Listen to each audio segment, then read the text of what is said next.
Kami ay Buko Studios. We're a full production and live 2D animation company.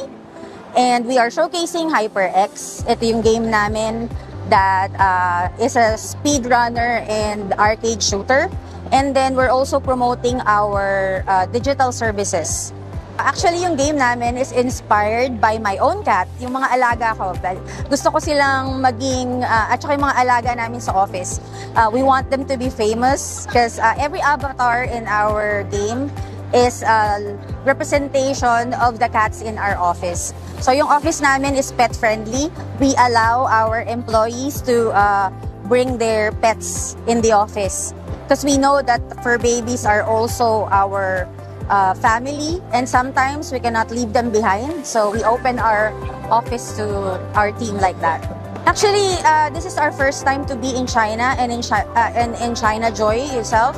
And nakita kasi namin yung potential ng market and buying power ng Chinese market. And even before, kapag nasa Pilipinas ka lang, napakahirap nun i-breach.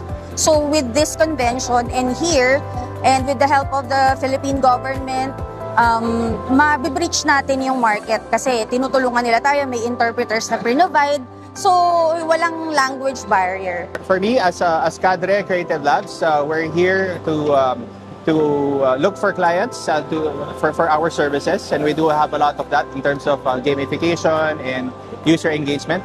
But the other reason why we're here is to look for partners and distributors for our original games. So this year we're featuring three games. Our main target is the international market, right? So we want to make sure that the games that we create are palatable or exciting in the international market. For us, it's very, very important. I'm happy to be here.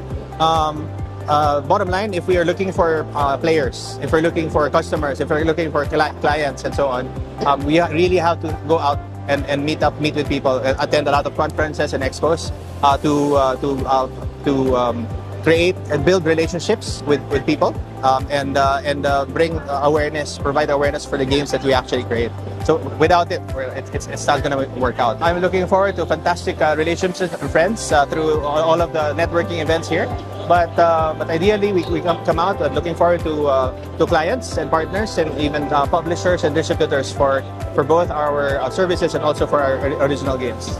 This is my third time attending here in the China Joy 2026. What we offer is 3D services like animation, VFX, modeling, to support the game assets, commercial, and the movies for the Chinese markets. So far, so good. I expect na marami akong mabibring na a lot of Chinese projects sa Pilipinas. And I mean, kaya kasi naman talaga natin in the first place eh. And then we've been working for the Japanese market for the 13 years.